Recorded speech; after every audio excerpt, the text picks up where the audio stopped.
Welcome and thank you for tuning in to Cryptids, Creeps, and Conspiracy. The following content may involve explicit language and materials, so listener discretion is advised.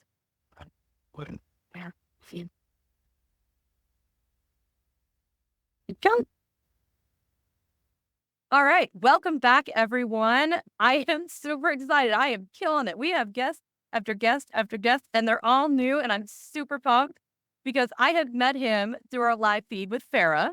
For anybody who went and watched the Uncuts on Mondays, you guys will recognize him as well. It is Eric from Uncomfortable.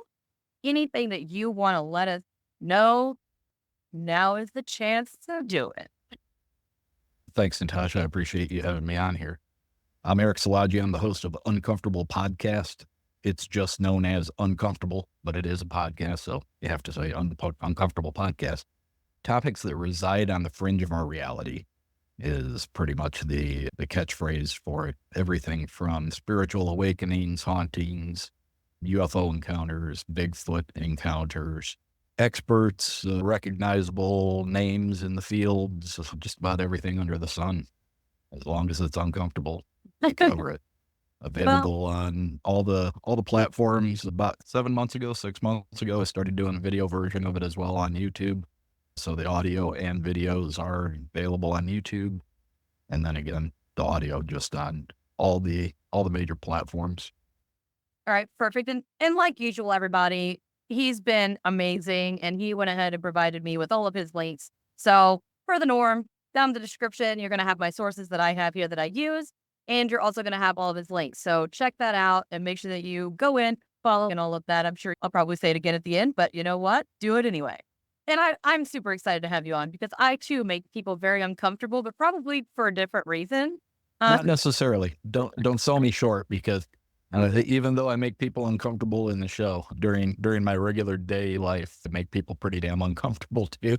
Perfect. Then we are made in the shade today. We are a deadly combination. And as per the norm, again, I have all of my cat ball sensors here. I always leave them on. Sometimes they're active, sometimes they're not. It really depends. But I always do leave them out there in case anybody does want to stop in and visit. They do trigger those occasionally. So I want to make sure that I have that available so they don't feel left out. They normally have their own mic too, but I moved all the stuff inside because it was hot. That being said, are you ready to attempt to make people uncomfortable? Absolutely. Oh, okay. This topic that I picked, I thought it was perfect because when you really get down to it and you start digging into it, it sometimes makes me squirm a little and be like, what if, right? Who knows? And the truth behind it is also pretty menacing.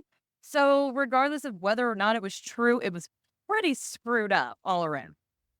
And I found this awesome article, and it is 10 telltale signs a changeling has replaced your child.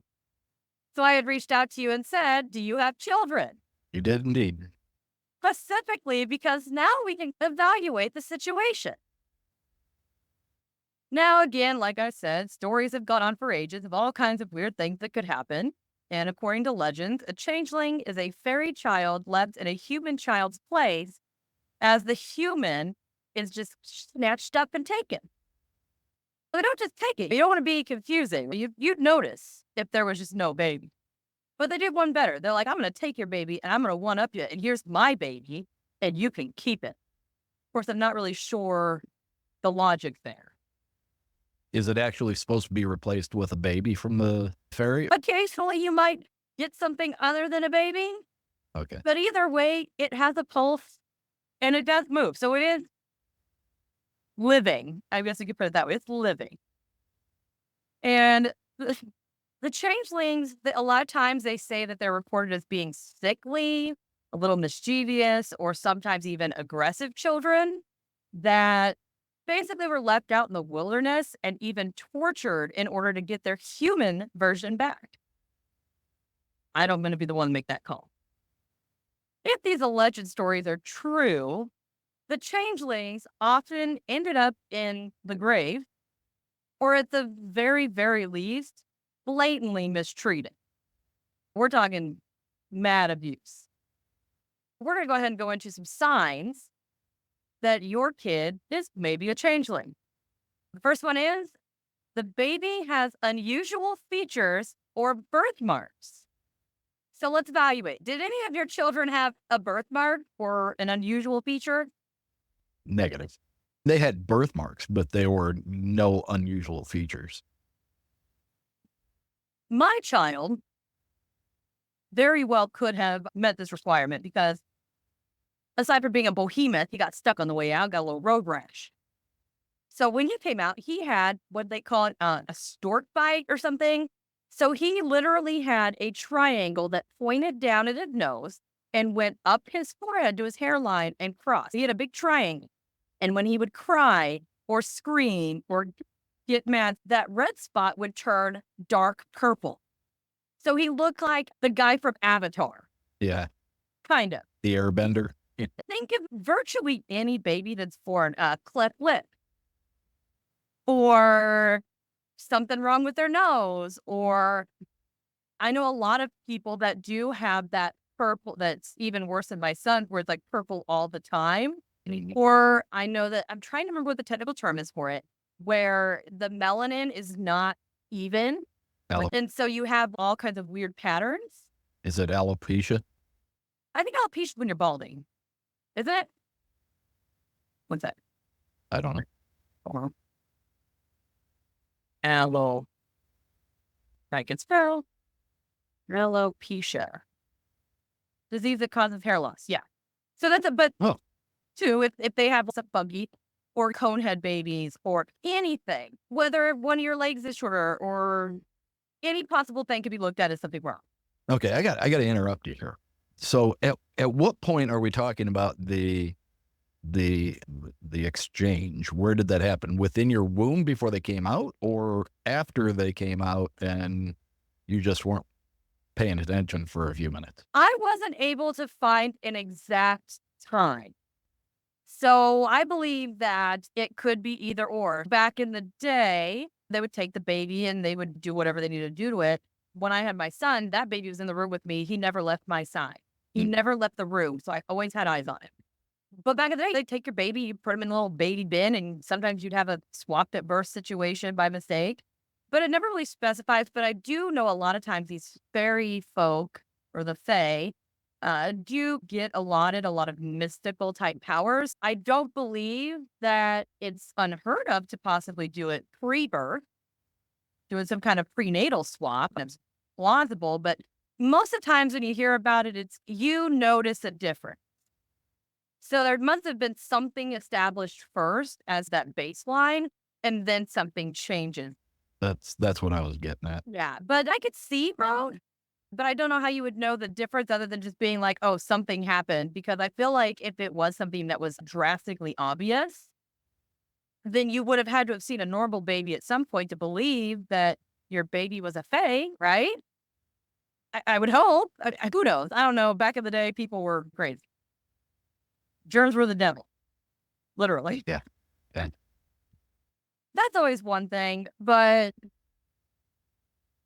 it opened up a lot of doors, unfortunately. For me, example, me and all of the females in my generational tier, we all have orange. Okay, mine's orange. Theirs is red, like dark red. But mom didn't want that redheaded baby. It's changeling. Something's wrong with this baby. I don't want it. It could be anything. If it's not what the mom wants, she could just be like, it's a changeling and just write it on. So am I to understand that some of the digging into this that you've done indicates that people were willing to get rid of their child? 1,000%. In a very violent manner. And then the child what shows back up again, only it's different. I'll try to touch base on it, but I think we get into it later. I think it was probably more productive. The thought was, yes, I will do whatever I need to do to this baby to make that fairy bring mine back. And if the fairy didn't bring it back, I don't know what they did. Nothing was also set in stone to say for sure that that fae mother would bring, or whoever would bring your baby back. They just said it could make them want to bring your baby back. So that's there's a lot of things. Once we get to the end, we'll see if there's any more lingering stuff. we still got 9 more steps to go through. But yeah, so we're off to a good start. I don't want to go too far in case we hit on it later. Okay.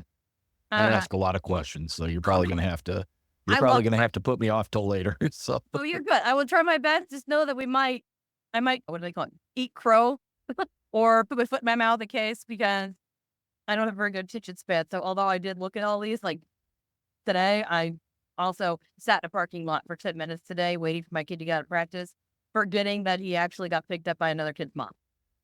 That's the kind of day I've had today. okay. Now, just another thing too that people sometimes consider, because a lot of times it's obvious, but imagine if you're a baby that has spina bifida or Down syndrome. You have no chance. Back then, you were already an outcast at birth. You had no home All right. to survive. And to me, that was a little sad. All right. Number 2 symptom. Your child has an aversion to iron. I know I can't say that word. I apologize. An aversion to iron? Yeah. Not for the vitamin sense. I don't know. But so it's pretty much been very long associated with like anti-magic. It's a weakness to fairy folk and paranormal and demons and all of these things where they'll put up the iron bars and the horseshoes and all of that stuff to deter anything that is supernatural. And one of the things, this amazes me. They would take a pair of iron shears, leave them open inside with the baby, in the crib with the baby. What are you like? Do you have a time period where this stuff was supposedly going on? And in some areas, a lot of people do still actually believe it, but this has been a long stretch of time. Think the time frame of Jack and the Beanstalk, and it's more like over the Irish. And oh my God, I got to drop these names with that letter because I can't do it. But it's just part of their like heritage and their culture. Okay. I mean, the faith folk are very, very important to people generally over Scandinavia, Wales, Greenland, Iceland, all of those type of areas were Sure. very, very big on that. And along with that, then came the changeling. It's been a thing for a very long time. The medieval stuff is where it really got gnarly. I still can't wrap my mind around. Now, if it was like a newborn, okay. I don't think anything's going to happen with a pair of shears in their grip. But if that baby's like flipping over, crawling around, standing up, you're leaving a pair of scissors. Yeah, not something you would find in Dr. Spock's book about how to raise a baby. Another thing too is I guess technically it doesn't say they have to be sharpened. So maybe we can give them a little bit of the doubt. Because you've gone to the store and bought dull shears, But how often and then you sharpen them yourself when you need them. But how often did you get shears back in the day, specifically made of iron? Did you really use them? I think depending on the time frame, I think things made out of iron was probably pretty common because that was a commonly used and easily manipulated metal. But Yeah. I was just trying to give them a little bit of credit. I was trying to stretch as far as I could. I know that's not far. I got tiny arms, but I was trying my best there. The theory on the shears is the reason they left them open was not only that the iron would repel the fae folk, but leaving them open would then create that cross inside of it. And so they thought that that was like a double whammy. Even if it wasn't necessarily a fae, if there was anything there, it would protect the baby. Or the baby would not respond well, and that would trigger, okay, this is not a human baby because it's freaking out over this pair of scissors. I would have thought a metal crucifix would probably have done. But I don't think back people, when this all started, this is pre-Catholic smear or spread, whatever way you will look at it, either way. But it's before that time, I believe, because a lot of times once the Catholicism came through and all of that, they tried to kind of poo-poo and snuff out this type of lore and belief. So I think that if you had a crucifix, you wouldn't necessarily believe in the fae in general. You know what I mean? It's Mhm. kind of like one without the other. One's not necessary because you don't believe the other exists. Okay. If that Fair helps. enough. Fair. Fair. All right, you ready? This is one of my I check the box. Checkity check check. Your child is left-handed. I'm left-handed. What about your kids? Are your kids left-handed? My son is. Oh, see, changeling. We're all changelings. Me, you, take them all out. Which I haven't quite figured that out because, ironically, I'm left-handed. My dad's left-handed. My mom's left-handed. My brother's left-handed. The only one that's not is my oldest sister, and that was we figured she was dominantly left, but in the time that she was around, they forced her into using her other arm. So then she started being more right-handed than left. Yeah, that was still the thing when I was growing up, but for whatever reason, I fought it, and so throughout life, just by necessity, I became pretty much ambidextrous because most Same. things are. Yep. Some things I do one, some things I do the other. But it's like when I played softball, they taught me to pick it up and throw it with my right hand. So whenever I had a mitt on, I threw with my right hand. But if I dropped my mitt, I'd pick it up with my left hand and throw it. So I've That's got exactly when I was trying to get my son to figure out, because he was using both hands, and when we were getting ready for him to start playing t-ball, it was like, just drop the mitt. I'm going to throw a bunch of grounders at you, and you just pick it up as fast as you can and throw it back to me. Yep. Thinking that the dominant hand would show itself and would be the hand he picked more times than not to throw it. And it was literally every other one. So it didn't matter. We found out that my aim was better with my right arm than my left. It was just something that was strange. But unfortunately, back in the day, the stigma was very, very strong against left-handed people. And they pretty much suffered consequences such as torture, drowning, or poisoning. I just can't imagine being poisoned or drowned or tortured just because you're left-handed. That's it. Yeah, that seems a bit over the top. We're probably persecuted as witches at some point in time too for being left-handed. I'm left-handed and I have red hair. I was doomed. Born soulless and without a hand, the right hand. I'm like the petri dish of devilry over here. Now, another thing too that they say is, aside from the physical attributes, if you have a visit from a fairy child, they say that it actually sucks all the good fortune out of the entire house. So if the baby's born and then a whole bunch of bad stuff happens, that baby, even if it looks totally cherub, is a changeling. I would also like to point out that back then, postpartum depression was not a thing. It was not recognized as a thing. Yeah. To them, it was not a thing. It was a demon.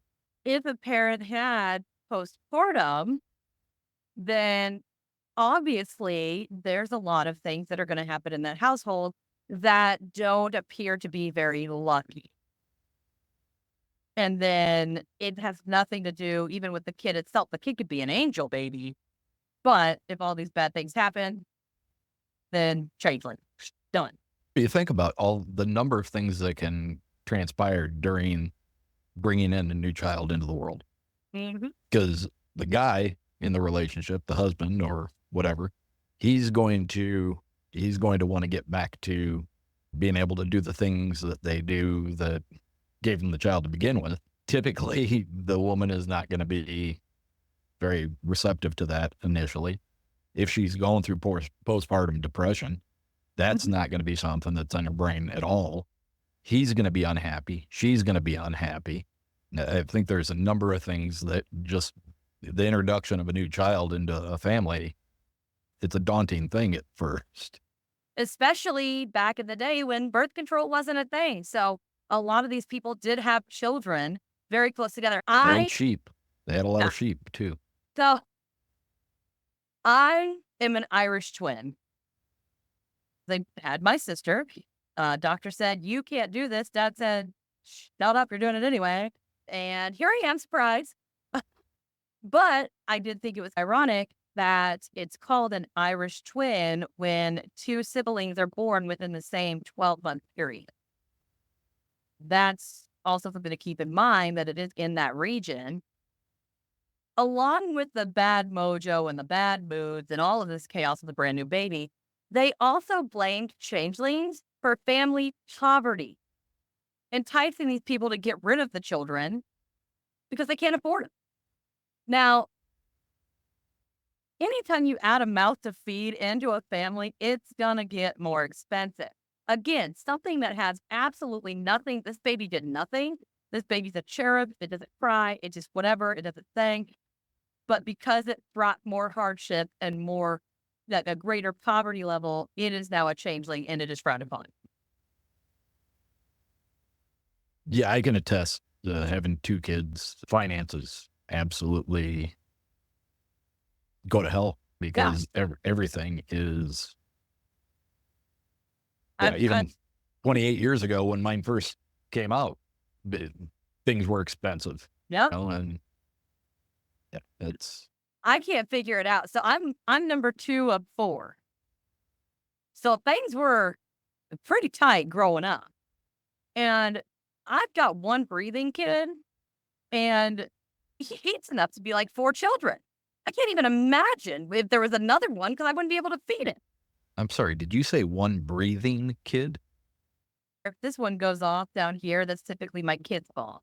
So, I'm sorry. I had no yeah. idea.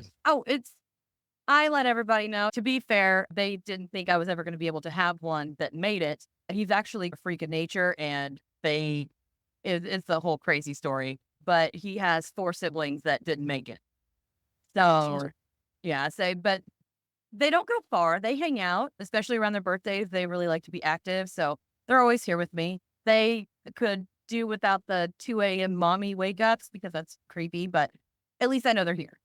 But yeah, so that's that. Oh, okay, ready for here's the next symptom. You're going to like this one. Okay. Your baby cries all the time. Really? Colic, anyone? That Well, they still cry a lot. still cry a lot. And I'm like, that constitutes a changeling? That's what I really wish that we could like nail down, like when in history, the point in time where these things were coming up, because those are some very, very, very closed-minded and very non-intellectual views to be having towards these things.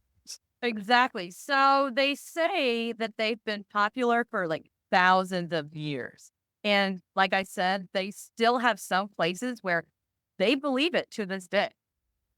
Like they still have all that on there.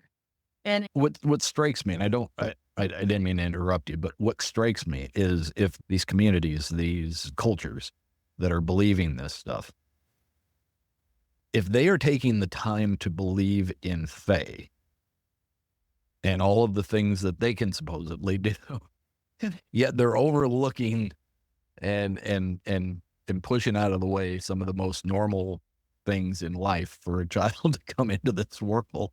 It's like, where are their brains at? so the crying thing actually does have a theory. They had a theory behind it. And their theory was if the child was brought here from the fairy realm, they were missing their home and their family. They're in a stranger's home in a place they don't recognize, and they just miss being home. Okay. And so they cry. It's like when you babysit, you leave your kid with a babysitter for the first time. And sometimes they just cry and cry and cry till mom shows up or dad shows up, and then they simmer down. Only in this case, in theory, that is not mom or dad. So they don't recognize them. So they just keep crying. Okay. Nothing soothes them.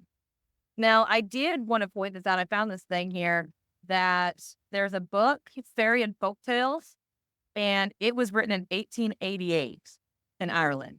And then there's some rural Germany type demonic exchange, not really fae, but more demonic. And that was in 1924. And even in 1980, there was somebody in Egypt where the people in oh my gosh, I can't even. Hassan M. el-Shami, reported that many people in Egypt still believe that jinn would still be infants and replace them with their own. Same type of thing, just a different entity depending on what region you're in. And even down in Nigeria, they had some that they believed that the Fae were swapped out, and that's why sickle cell anemia was an issue. It was the people that suffered from sickle cell weren't from here. They were brought in from some other realm. So they had some, back in the day, some logic. If you don't know anything about genetics or germs, yeah, there was a little bit of reasoning going on there. Exactly. And according to one Swedish story, a particular changeling child exhibited incessant crying along with other symptoms, which it doesn't mention, but making it impossible for the poor mom and dad to care for the child. But thankfully, unlike some stories, this mother only threatened to do the baby harm instead of actually doing the baby harm. And the fairy mother returned the real baby before any harm was done to the kid. So that's like the best possible outcome. Which it could be maybe they just grew out of their colic. Do babies do that? Grow out of colic? Yeah, how does colic work? Do you Thankfully, we never had to deal with it with either of ours, but I always thought that was just something that it hung on until it was gone. That's what I was like, figured maybe it was as an age thing. Maybe they age out of it. Otherwise, you'd have a bunch of toddlers with colic, right? And adults, technically. Hey, guys, if you've ever dealt with colic, how does it work? Send me a message to my email. Now, they did want to note that a lot of people do understand that a child naturally needs to eat a lot. But a changeling child, they seem like a bottomless pit, like my kid. Maybe my kid's a changeling. If he didn't look so much like his father, I would say he's a changeling. But they say it just devours everything. It's like a hungry hippo / Pac-Man baby. And that's what I'm getting in my head. Which, again, then causes more poverty in the family because the kid's wolfing everything down and they can't keep it said. So then poverty, kid eats a lot, boom, changeling. Now, they do say that even if a kid maybe eats like a bird at first, or eats a normal amount, and then all of a sudden, not like a gross bird exists, but just randomly starts eating a bunch of food, oh, changeling. Have they met my kid? I'm pretty sure that mine's hitting the box. What about you? You're still hanging in the human zone? Oh, my son's 6'5", I'm 5'9". You know, there's possibility. He does look like me, but just a much taller, much bigger version of me. How old is he at 6'5"? He is just turned 28. Okay, Yeah, I would have just never turned guessed 28. a 28-year-old kid. Okay. What's that? I said I would have never guessed you had a 28-year-old kid. Let me wrap my head around that real quick. Oh dear, I'm 59 years old. Oh, really? You're like almost the same age as my husband.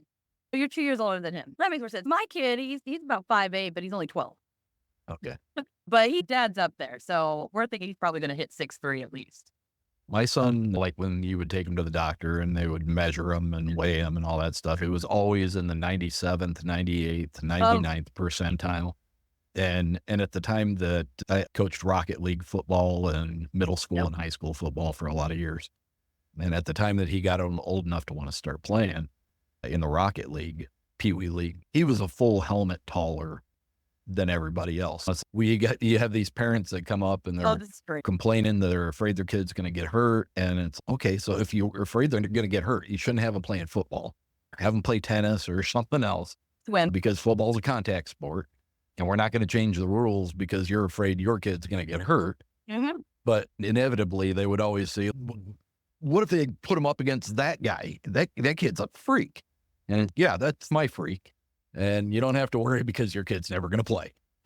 Now, we've established mine's probably a little more changeling than yours from right now on our scale, our Richter scale. And I have this way that they used to try to draw out a changeling. Now, the kid really likes to eat. It's super hungry. So what better way to find a way in the kitchen to make your kid identify itself? So they said that they would... I haven't quite figured out how they did this, but it's just examples. So cooking in eggshells would make the baby laugh. And if the baby laughed, it was exposed as a changeling, and it would force the fairy mother to return and swap kids automatically. It's like a get out of jail free. If your kid laughed, cooking, but I'm like, cooking in eggshells. Do you like put the eggshells in the food? That's the way I'm taking it. It's Cooking like, are you in. have like a little tiny, like little like soup, or kind of little egg over a little fire? Yeah, no, I think cooking in is their way of saying that they're leaving the shells in the But food. yeah, so that's supposed to be one good way to know. Interesting. Yeah, I thought that was strange. All right, you ready for the next one? That was good Yes. too. Your child starts misbehaving. That's it. So it says many stories state that a sudden change in a child's personality, sometimes it'd be they're thriving, they're good natured, all of a sudden they become like this crazy, terrible to demanding extra food or pulling tricks and just being a dick. So like going through the terrible twos. Yeah. Okay. Pretty much. So kid good, terrible twos, changeling, you're out of here. I don't know about you, but I'm pretty sure my kid is pretty docile. I have no idea how I spawned him because I am a monster. I have always been a monster. I am surprised my mother did not kill me when I was little because I'm talking, she would try to give me medicine as a child. And it would take 2 people because one of them had to fold my arms. They had to put me in front of them while they're sitting down, wrap their legs around my legs, wrap their arms around my arms, and they would have to stick their head. They'd have to force my head back and stick their head on my head while the other ones squeezed my cheeks and crammed the medicine in. And I would kick and scream and bloody noses. And yeah, I was a beast. Heads up, I also found out later, hey, I'm bipolar. That might have something to do with it. Is that something that pops in? Is that something that shows early in children? Typically, people don't notice it until it can differ. It could be a lot of times in the early ones, they say, oh, it's like hormones or behavioral or whatever. Usually, they don't even diagnose bipolar until you're at least in your early to mid 20s, which is bullshit because we knew I had the same symptoms and everything since I was like 11. We knew something was wrong, but they wouldn't diagnose me. They just kept saying, oh, it's hormones, it's this, it's that. And just there wasn't the help and the resources to get me what I needed. So I was just a monster until I finally was an adult and they knew exactly what was wrong with me. But a lot of times it's usually like late teens to mid 20s is usually when that kind of creeps up. Because yet another interesting symptom is your child is unusually intelligent. That could be a problem. When I first read that, I was like, so that's what doesn't make a damn bit of sense to me. Although, so a child that had physical issues was the most common, but if a kid was too quick at learning, it was another thing to say, oh, it's like an old soul. Now, this is where a story comes in that I get a kick out of. So this one states that after being told that her children were not in fact her own, a mother was instructed to listen to her children talking to each other to see if they spoke about things that they were too young to know about. So too much adult knowledge can reveal that a child is an immortal fairy, making it basically a good trap to expose the fairy. So they're saying, put them in a room with her if they understand. But I'm going, if this, again, tail end, there's no birth control, there's no nothing. So you're just a baby farm and you get to that end. So you're already hitting, you've got a new baby. You've got maybe 10 more mouths to feed. You've got the poverty. You've got this, you've got that. But that baby is growing up around older children. And a lot of times they do adapt a lot faster. They walk faster. They talk faster. They pick up on things because they don't want to be left behind. It's just some kind of genetic thing where I've noticed it from people that I know where it seems like the younger they are, the more they want to follow the big kids. And when you follow the big kids, you hear what the big kids say. Yeah. Dude, and all of that.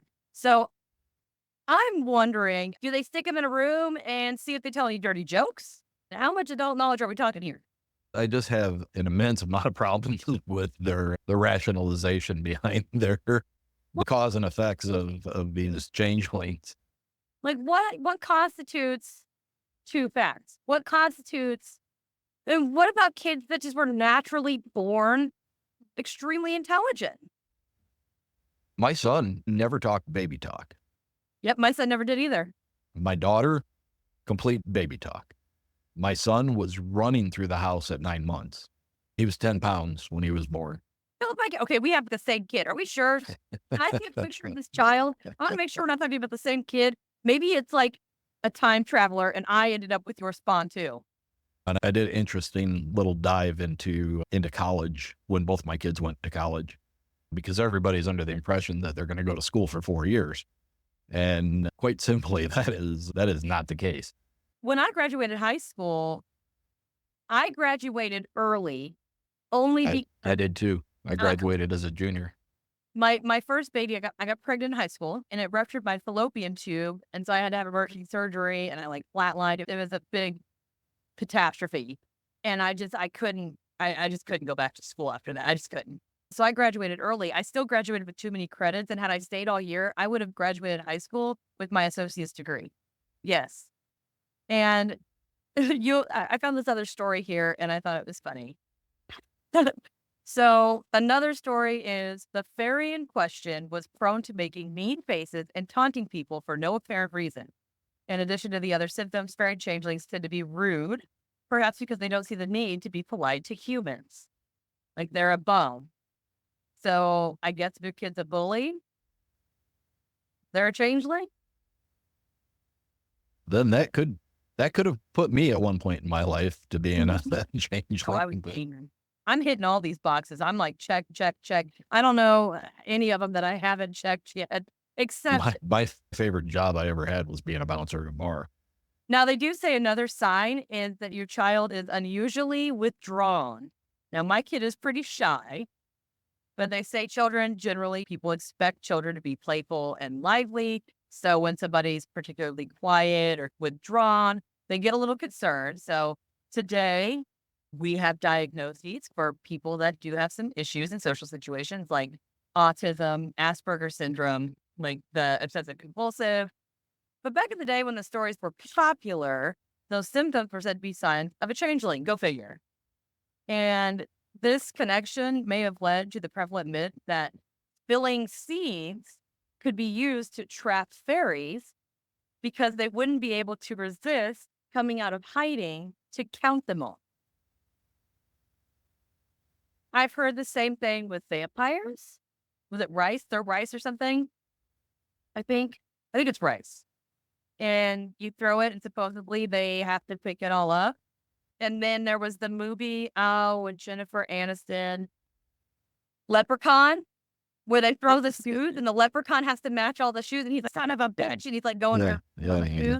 Yeah. Now, it's just something that now they're attributed to common medical conditions, but they shed some really, really terrible light on how children were treated with those same inhibitions back then. And there's also a segment of the population that tends to not bloom or blossom until they get a little bit older. So if they were just a little quiet or shy, maybe it was just because they weren't ready yet. Yeah. And they weren't suffering from anything. And that was actually the last sign. So that was just this article here that I had of just all the signs that we had. So there's some pretty gnarly stories out there where one was a woman believed that her child was a changeling.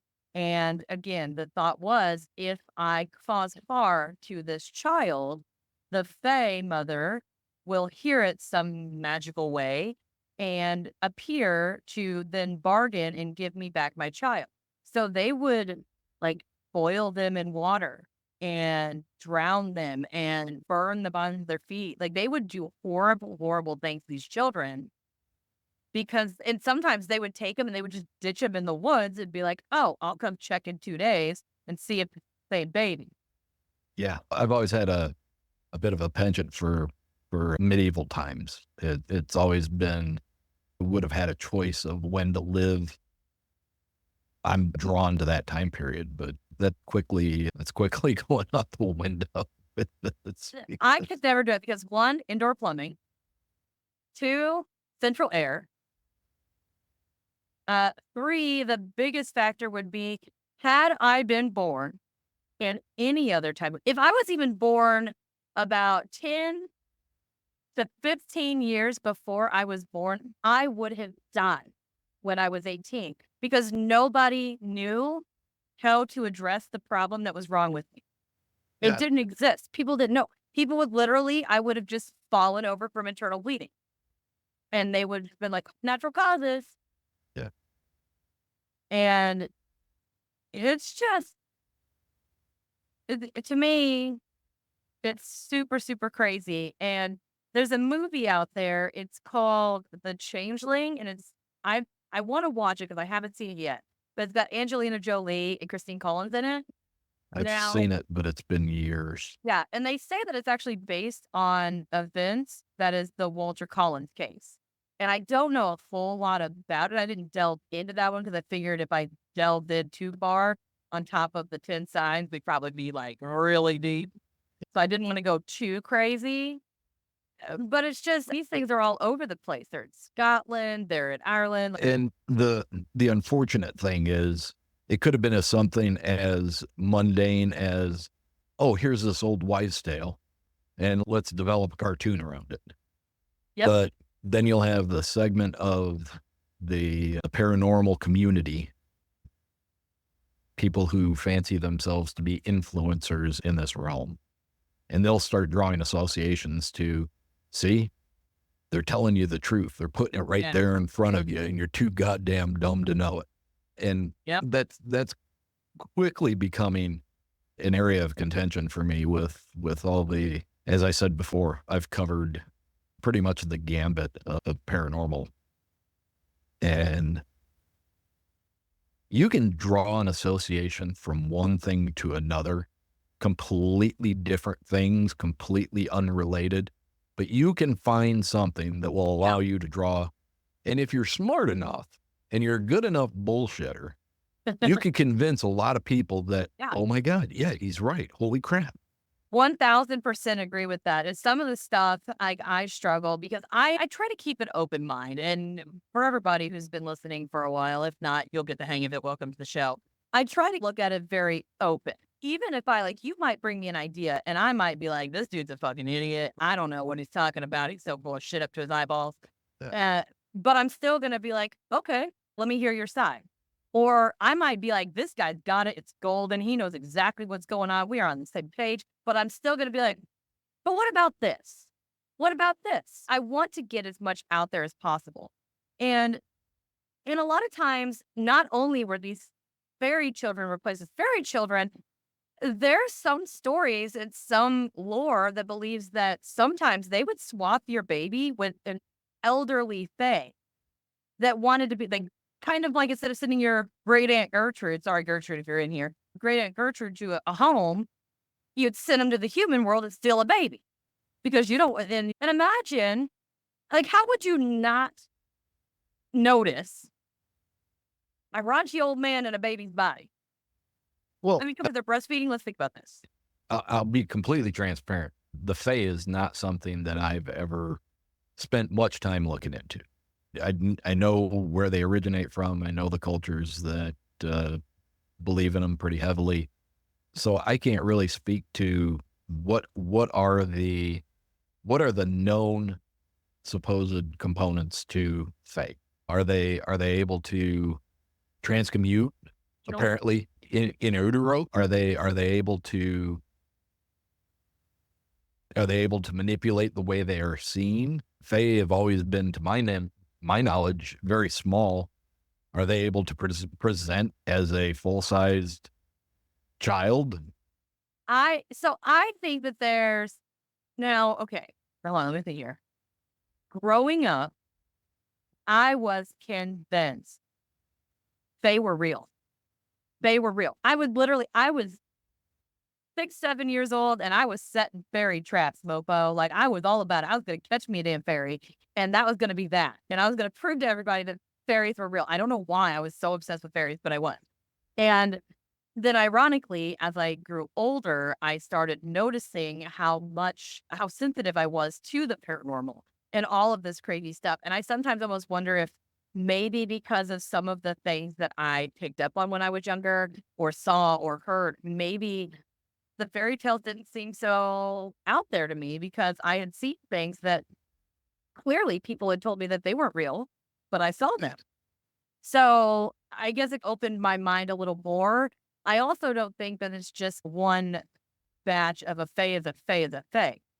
I would say it's probably, you got to think in theory, most of the time they are magical creatures or beings or however you want to look at it. And if they possess that type of magic, what's to say they couldn't shrink, grow, do some kind of cloaking, whatever the case may be. I don't know what they can and can't do. But I would imagine that they have different species, just like you would have, say, Bigfoot. You have Bigfoot, you have Sasquatch, you have Yeti, you've got skunk ape, you've got boogers, you got all these different types in all these different regions. Then why not? And just give people that are into the extraterrestrial. There's so many different variations of grays. The basics are lizard people and the grays, and there's some other ones out there that people typically go to. But who's to say that if they do exist, they don't have those different species? It's just like people. We have, okay, I don't know what the term is, so I'm sorry if it's been the way, midgets, little people, I don't know, dwarfs, I don't know what they're technically called, so I'm sorry. But so you have that, but then you have these people that are literally classified as giants that are 7, 8 feet tall.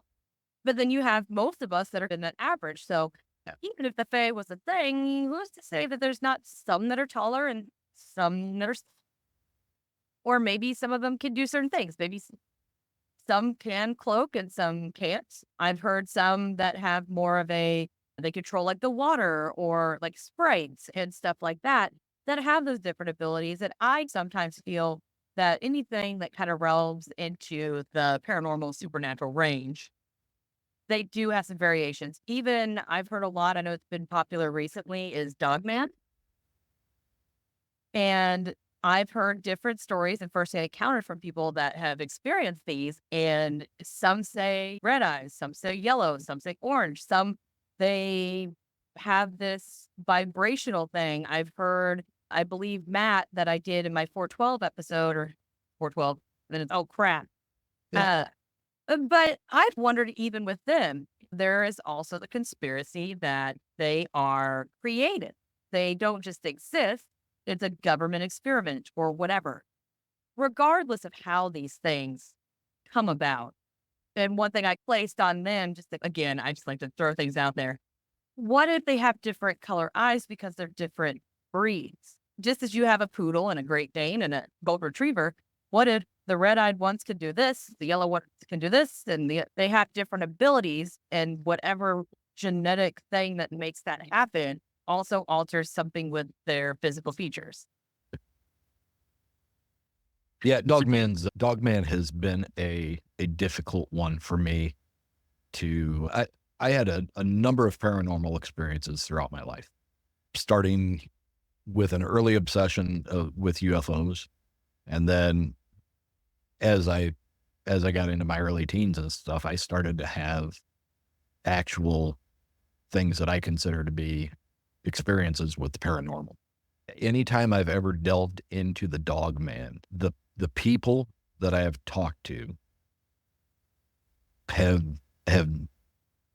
inevitably left me wanting, because their experience was either relayed in a way that there was not much emotion. Now, could you imagine emotionally how you would feel if you were standing in front of an 8-foot tall, muscular canid standing on 2 feet? To tell me that story and to not emote at all and just be like, yeah, I turned around and ran and I outran it. You need to reach out to Matt. I can't ever pronounce his last name, but Matt E. His information is it's a 2-parter that I did. You really need to interview him. He is amazing for starters. He's super cool.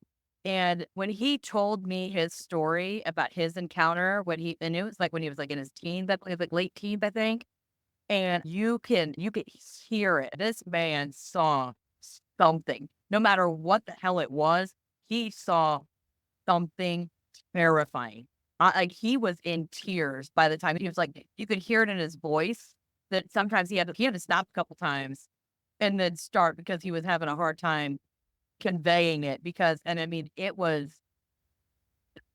because I have a lot where, like you said, you're going, yeah, there's no way. There's no way. And I was very skeptical as far as now what it is, because then again, to me, that kind of drags in werewolf, hellhound, dogman. So to me, there's a lot there that I have not personally dug into to make a decision. But his story, the way it's so genuine, and he is very emotional, and he has some difficulty sometimes like getting it out. But it's a great encounter. You should seriously go check him out. I will. I will. I do gotta ask though, one question changeling related and then something not changeling related because we're gonna backtrack. But what would you do if you say on your son's or say you're older and you're like on your deathbed and your son comes to you and he's Dad, I am a changeling. What would you do? If it's a personal question, my son he has never changed from the sweet kid that he was to the adult that he is now. I'd be like, fuck, I don't care. Okay. I Yeah. mean, I still paid for everything for your first 20 years of your life, and I still took care of you, and you're mine. And if they're so young, they're not going to remember anyway. What if they were changing and the Fae would visit them in their dreams or something to see them grow, watch from a distance? Why do they ever swap them at any point? Oh, thanks for raising them through the teenage years, sucker. Years back. Got him through the most expensive part. No, The Fae dollar doesn't go as far as it used to. Fae to euro currency exchange, guys. Let me know. But yeah, that's just something that I always wonder about. Now, you had mentioned that you have had some paranormal experiences, so I can't in good conscience finish up here without asking you, what would you say your most prominent and the word I'm looking for, shocking to you, like a realization that, oh shit, this stuff is real. What would you say your biggest encounter was? I guess it's not my biggest encounter, but it was the most decisive. It's the one that solidified for me Oh yeah. that there are things that can reach out from beyond what we know. My dad was hit and killed by a car trying to walk home drunk from a bar. Shit, I'm sorry. When I was 21, and obviously the whole thing sucked, right? Yeah. But about 9 months after that, I started having experiences within the home, which is the home that I'm now back currently living in, that were very, very pointed, very, very directed at it being my dad who was interacting with me, which years later, once I started analyzing and thinking about things, surprised me because I would have thought that if something would happen, it would happen very recent from the time they passed before they moved on. And like I said, it was probably about 9 months. And it was not just one, but it was a number of things that just honestly, it answered the question for me that they can, for whatever reason, still reach out. And it was, I guess I can give you the story real quick. I didn't realize that my parents were not in a great place. I was an only child. They hid it well that they were not like particularly happy with each other, but I don't think either one of them knew what to do without the other. So it was just, my dad, he was a weird alcoholic. He didn't drink very often. It was like once every 3 months, he'd open a bottle and it would be gone, and he would still try to function, but he wasn't like an everyday drinker. Didn't drink beer all the time. It was just every once in a while. And like I said, he got drunk and he tried walking home from a local bar, and got hit and killed. Went and identified the body. And that year in July, he died in October. I had bought him a mariner's crucifix because him and my mom always had a boat that they would go up on the summers. So when I was getting I got his wallet, I got his pocket knife, and I got the mariner's crucifix back. And then I just started wearing it all the time. And it was like kind of had a gold chain that was like a rope. Yeah. Not a big rope, but it was Well, like a thin rope. Gold type thing. Yeah. And I mean, it was getting caught on the fabric of my shirts, and it was getting caught on the blankets in the bed, and it was starting to fray a little bit. So I went and bought another rope for it. And then I decided to start taking better care of it. I would take it off at night. I would take it off when I'd take a shower. I just like trying to keep it from the same thing happening. And I went to take a shower, took it off, put it on the countertop in the bathroom, quite a ways away from the sink. Got in, took the shower, got out, toweling off, and went to grab it, and it was gone. And I immediately thought that it was hooked on the terry cloth of the towel, and couldn't find it on there, and it didn't fall off onto the floor. And retraced my steps and kept thinking, did I have it on or didn't I have it on? I was absolutely sure that I had it on. Then I looked down at the sink and I was like, shit. So I went out in the garage and I got a plumber's wrench and I took the gooseneck off, thinking that it went down the sink and got caught in the gooseneck. Wasn't in there. Continued to look for it for quite a while and just never could find it. During this time, like I said, 9-10 months had gone past.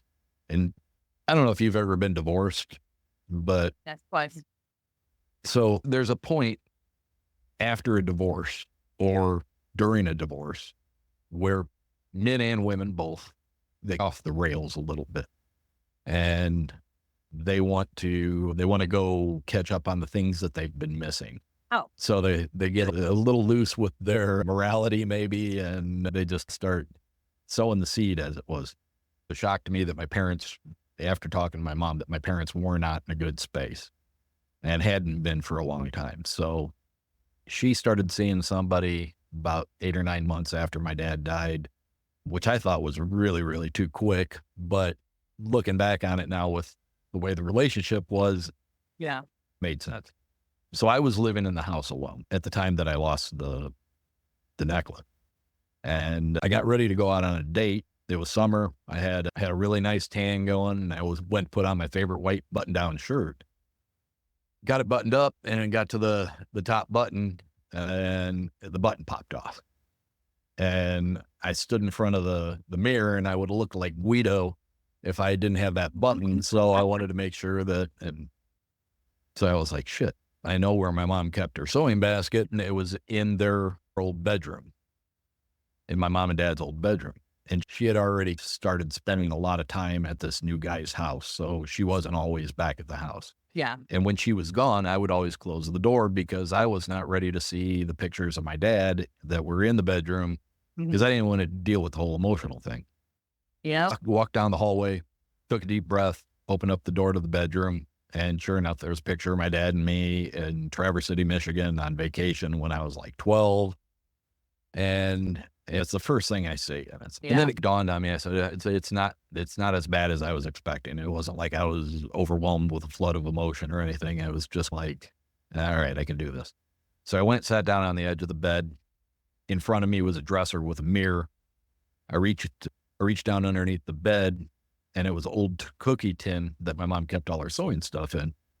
So I pulled it up, set it on the bed, opened it up, got a needle, got thread out. And I looked up in the mirror, and on the wall behind me was my dad's military photo. And it was a black and white picture, but like back in the day, they used to send them off and they'd use pastels to make it colorized, but it was really pissed out. And that picture was like, in the mirror, was behind my right shoulder. And the way his head was turned in the picture, it looked like he was looking at me. So it was like, it was a cool moment. And I just started looking around the room, and I looked at the other pictures, and there were pictures of my mom and dad, and there were pictures of me and my mom and dad. And so I decided to, do what I needed to do to get the button sewed on. And my mom always used to bitch at my dad. I can remember arguments starting because my dad would always go to bed with either a glass of ice water or a glass of ice with Coke in it. And he Yeah. would set it on this ugly ass little end table that they had beside the bed. And it was uglier than hell. It was maybe 12-inch in diameter and it had a round part and then 3 legs. And then halfway down, there was another round part shelf and then a Yeah. third shelf at the bottom. And she would always bitch that there would be a white spot from the sweat of the glass because he'd never use a coaster or anything. And I got my button sewed on, put the stuff back in, and I went to grab the sewing kit to put it back down. And I looked, and that table, there was a half of a wet ring of water on the top shelf. Yeah. And inside that wet ring was the necklace. Okay. What? That is okay. That is freaking insane. Yeah. I mean, you said pointed. That's not pointed. That is like the sharpest thing I've ever seen in my life pointed. Yeah. Now, so as far as it taking some time, I am a full believer there is no time frame. They can come and go as they please. Even if they pass on, they can come visit. They're free to do as they wish. Mm-hmm. And it almost was so perfect that what he was doing, he was waiting for you to be ready for it. Yeah. Had you walked in there sooner, you would have never gone in that room. You would have run back down if you were ready. It was just for you to, one, the button fell off, ironically, on a new shirt. So that's a little do. But the fact that your mom was gone, so you went in, you sat in that exact spot at that exact time to look up, and he was right there. Hey, yeah, here, I'm ready to talk to you, and you're good. And then here's this sign to say, if there's any question in your mind, I am here. And to me, like I said, I just feel if they want to, if you're open and you're sensitive and you have stuff like that going on, it's really no time constraints because like my kids, the oldest one, let's see here, he would have turned 15 this year. The twins would have turned 14. And so this has been a long time ago, and they still, even to the point where if you guys go, if you haven't, if you're not a patron, there's like a 7-day free trial. Go on there and look for the one I did with Stacy from early on Wednesdays.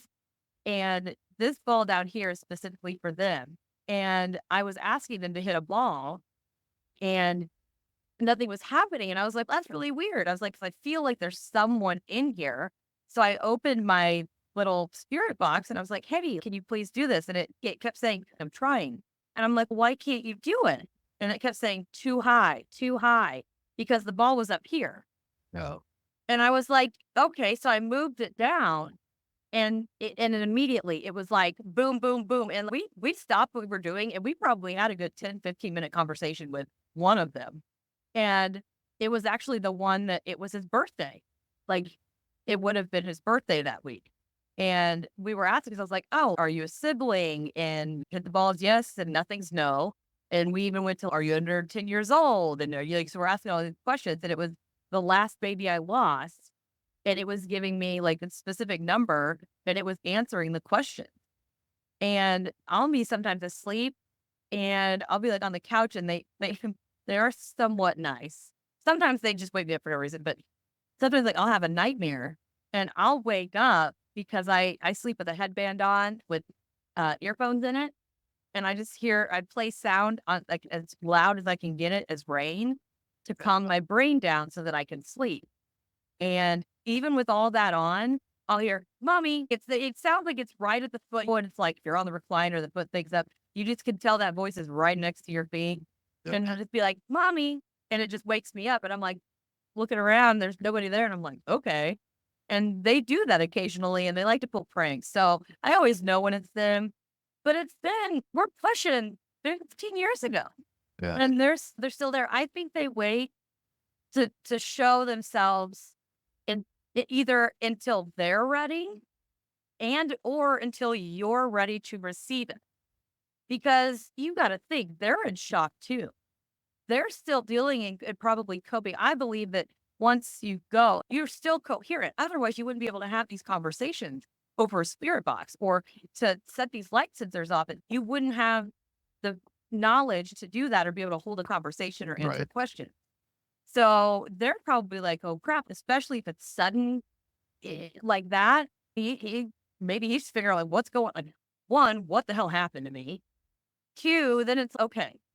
Not everybody can hear, see, feel. They can't interact with me. So he might have tried with your mom, but maybe your mom's not sensitive. So he was spending all this time trying to talk to her or Yeah. somebody else that just wasn't getting anything. And then he's okay, I'll try him. I think he's ready now. He's now open. He doesn't have that block up. There's still a little there, but I feel like when that first initial thing sometimes happens, your energy gets clogged because you're in shock and you're trying to comprehend that.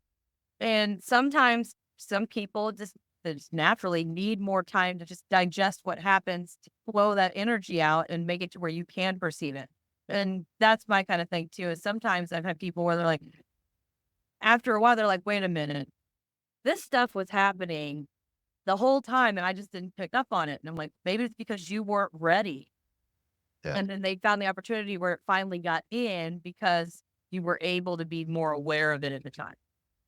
I don't have time to get into all of it, but that was not the first thing that I had experienced, but that was truly the one that pushed it over the edge. Yeah. That it made a lot of other things fall into place. Mhm.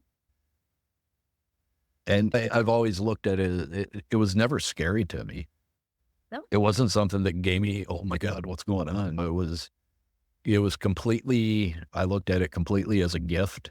Mhm. And as far as continuing, as long as I lived here through that point for about the next year and a half, I had several other things happen. Yeah. But at the time that the woman that I got engaged to and eventually married, at the point that she and I moved out of this house, that was it. It was Yep. done. Never another thing, not at any of our other houses, not at our apartment.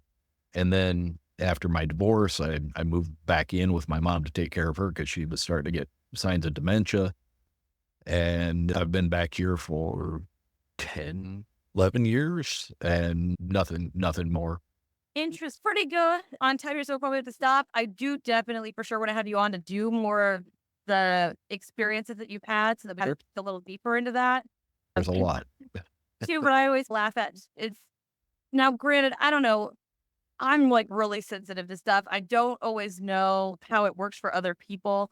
And sometimes I do. It's like when you encounter somebody that you know, they're familiar to you. It's you can tell when it's someone that you know and when it's somebody that's new. Like I had somebody pop in the other day and I was doing a spirit box session and I was like, something is not, I don't know this one. Like this one is not familiar to me. I don't know where it came from, who it is. And my spirit box gave me a name I'd never heard of before. So I was like, okay, I don't know you, but welcome to the show. My cat, you can't see it, but he's like literally right here.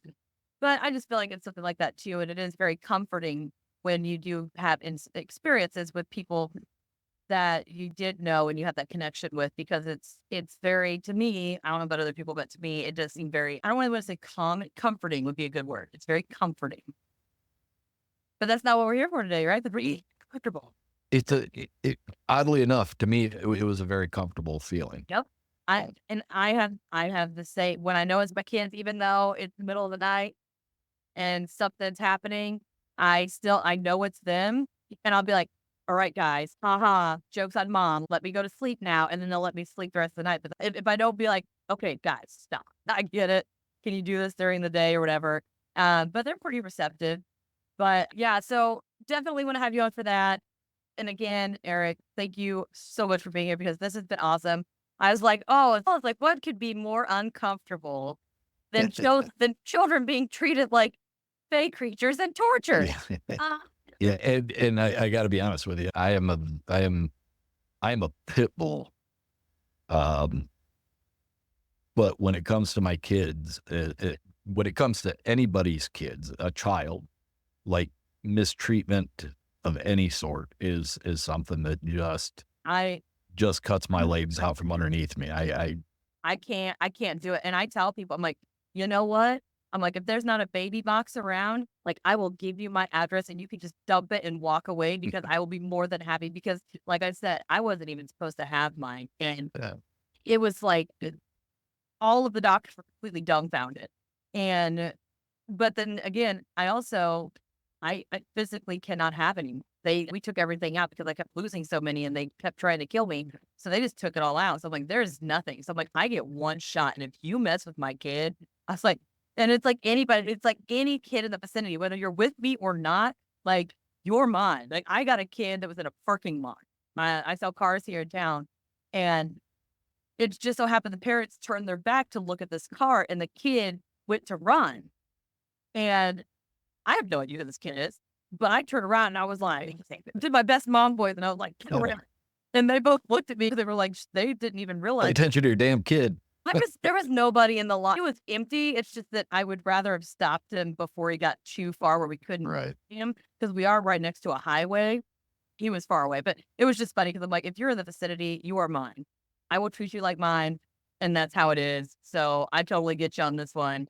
But everybody out there, again, like always, check the description because all of his links are going to be down there. Anything that I've got on him, you're going to be able to find it down there. It's going to have its own little section. It says guest links. So don't forget, follow, listen, share, 5-star reviews. We don't want that 1-star bullshit. 5 stars for this guy. Okay. So everybody do your part. Make sure you tune in. Is there anything that you would like to add, Eric, before we tune off? Just appreciate the opportunity to come on here. It was a great talk with you, Natasha, and look forward to doing it again. All right. Much appreciated. Till next time, everybody. I'll see ya. Good night. Thank you for listening to this episode of Cryptids, Creeps, and Conspiracy. If you wouldn't mind, please take a moment and rate and review the show wherever you're listening.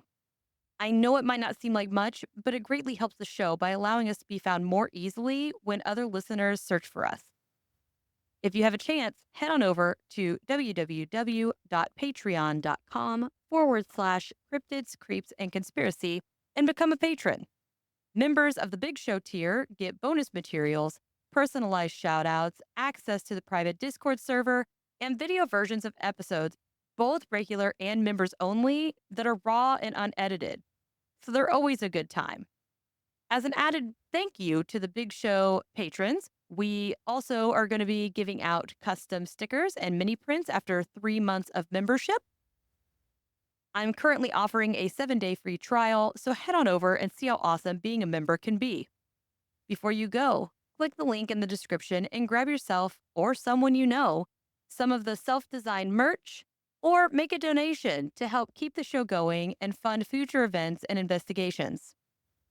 T-shirts, hoodies, stickers, and magnets, as well as pants, swimwear, the best tumblers I have found yet as far as merch is concerned, dresses, office supplies, and more.